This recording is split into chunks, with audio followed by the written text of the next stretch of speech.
बिस्मिल्लाहिर्रहमानिर्रहीम। अस्सलाम वालेकुम। मैं हूँ आयशा और वेलकम करती हूँ आपको आयशा के किचन में। आज मैं लाई हूँ शामी टिक्की की एक मज़ेदार सी रेसिपी।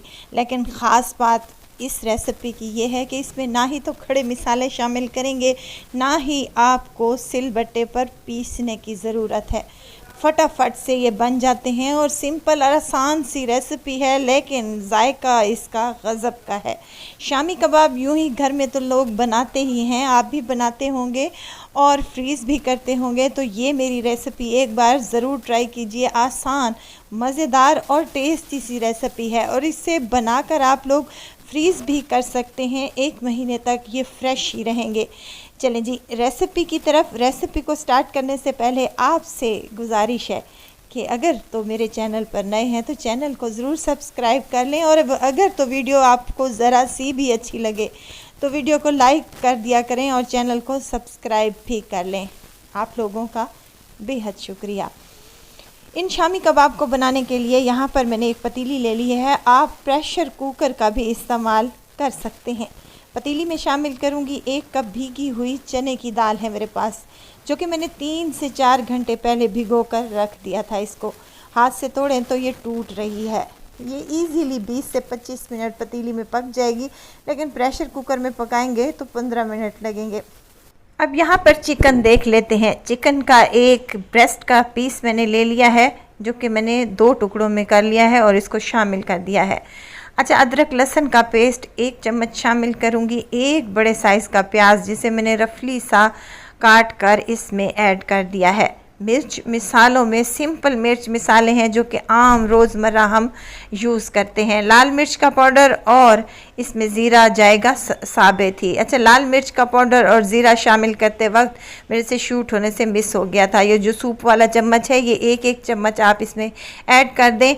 धनिया पाउडर भी 1 चम्मच और हल्दी 1/2 टेबल स्पून।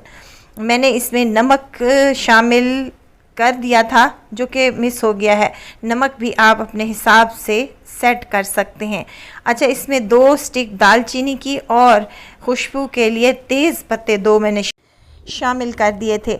अगर आपके पास अवेलेबल हैं तो लाजमी डालिएगा, नहीं है तो स्किप कर दें, कोई इशू नहीं है। अब आपने पानी इतना डालना है इसमें कि दाल अच्छे तरीके से गल जाए। बस इसके ऊपर 1 इंच तक पानी आना चाहिए। 20 से 25 मिनट इसको चूल्हे पर चढ़ा देंगे और 20 से 25 मिनट के बाद देखें दाल बिल्कुल गल चुकी है, लेकिन ये मैश नहीं हुई। बस ऐसे ही हमें चाहिए। और हमने चिकन को भी इसमें से निकाल लेना है और जो हमने खड़े मिसाले डाले थे वो भी इसमें से निकाल लेंगे। दाल को रूम टेम्परेचर पर आने देंगे।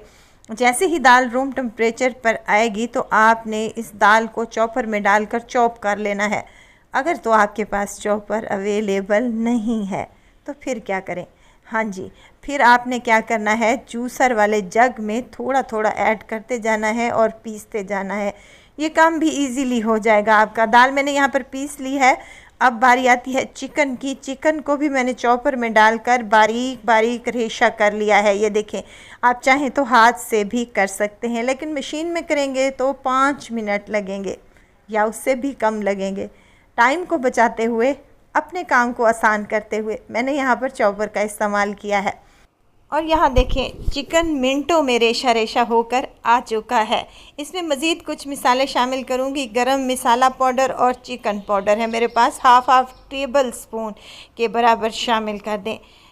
डालूँगी ढेर सारा हरा धनिया जो कि बहुत ही मज़े का लगता है। हरी मिर्चें भी शामिल की थी, 3 से 4 अदद काट कर शामिल कर दें बारीक बारीक सी। और इस तमाम मिक्सचर को आप लोगों ने मिक्स कर लेना है।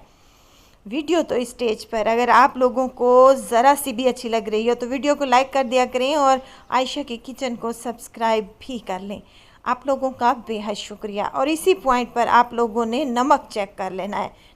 नमक कम लगे तो और भी ऐड कर सकते हैं। अब हाथों पर लगाएंगे हल्का सा कुकिंग ऑयल और मीडियम साइज़ की शामी टिक्की तैयार कर लेंगे।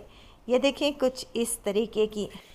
अच्छा, एक और बात भी आपको बताती चलूँ, अगर आप लोगों ने इन शामी टिक्कियों को फ्रीज़ करना है तो अंडा मत डालें। अगर आपने तमाम बनाने हैं, कोई मेहमान आ रहे हैं या आपके यहाँ तो कोई दावत है, तो आप इसमें अंडा ज़रूर ऐड कर लें। अंडा डालने से क्या होगा, कोटिंग ऊपर वाली नहीं डालनी पड़ेगी, एज़ इट इज़ आप इनको फ्राई कर सकते हैं। लेकिन मैंने यहाँ पर इनको फ्रीज़ करना था, तो इसीलिए मैंने इसमें अंडा शामिल नहीं किया। ये देखें, तमाम शामी कबाब हमारे तैयार हो चुके हैं और इस मिक्सचर से आपके 15 से 20 कबाब इजीली तैयार हो जाएंगे। ये देखें, यहाँ पर मैं कुछ फ्रीज़ करूँगी और कुछ फ्राई करूँगी। फ्रीज़ करने का तरीका भी कई बार बता चुकी हूँ, लेकिन जो मेरी नई सुनने वाली हैं उनके लिए मैं बता दूं कि इस डिश को आप लोगों ने फ्रीज़र में रख देना है। जब अच्छे तरीके से फ्रीज़ हो जाए तो किसी भी शॉपर में, ज़िप लॉक बैग में या फिर आप किसी डब्बे में डालकर इनको रख लें, कहीं नहीं जाते 1 महीने के लिए। अच्छा, अब जो मैं फ्राई करूँगी उसके लिए मैंने 2 अदद अंडे लिए हैं। हल्का सा फेंट लें, नमक और मिर्च हल्की हल्की सी इसमें शामिल कर दें ताकि अंडा हमारा फीका ना रहे, और इसको अच्छे तरीके से आपने फेंट लेना है। एक कबाब उठाना है, अंडे में डिप करना है और फ्राई करते जाना है। फ्राई करने के लिए मैंने यहाँ पर ऑयल पहले ही गरम करने के लिए रख दिया था। ऑयल जैसे ही गरम होगा फ्राई पैन में तो आपने कबाबों को इसमें ऐड कर लेना है। हम इनको शैलो फ्राई करेंगे, आप डीप फ्राई भी कर सकते हैं। एक एक करके अंडा शामी आप लोगों ने डाल देना है इस फ्राई पैन में। अच्छा, मैंने सुना है कुछ बहनें कहती हैं कि अंडा जो है वो चिपक जाता है फ्राई पैन से और कोटिंग जो है अंडे वाली वो उतर जाती है। बिल्कुल भी नहीं उतरेगी। आपने एक टिप लाजमी ट्राई करनी है, मेरे इस तरीके से बनाएंगे तो कभी भी नहीं उतरेगी अंडे की कोटिंग। आप लोगों ने क्या करना है, ऑयल को अच्छे तरीके से गर्म कर लेना है और जब देखें नीचे से हल्का सा कलर आ चुका है, फिर आप लोगों ने इसकी साइड को चेंज करना है और दोनों साइडों से अच्छा गोल्डन सा कलर आ जाए तो आप लोगों ने इन शामी टिक्कियों को निकाल लेना है। अच्छा, यहाँ पर मैंने चिकन का इस्तेमाल किया था टिक्कियों में, आप चाहें तो बीफ या फिर मटन का भी इस्तेमाल कर सकते हैं। चिकन अगर डालेंगे तो पानी कम डालेंगे, अगर बीफ या फिर मटन डालेंगे तो पानी की मिकदार ज़्यादा डाली जाएगी। बहुत ही टेस्टी, बहुत ही मज़ेदार, बाज़ार से 100 गुना बेहतर शामियाँ हम घर पर तैयार कर सकते हैं और इन्जॉय कर सकते हैं। आप अपने पराठों के साथ, नान के साथ या फिर चावल पुलाव के साथ भी इनको सर्व किया जा सकता है। ज़रूर ट्राई कीजिएगा, दुआओं में मुझे ज़रूर याद रखिएगा। अल्लाह हाफिज़।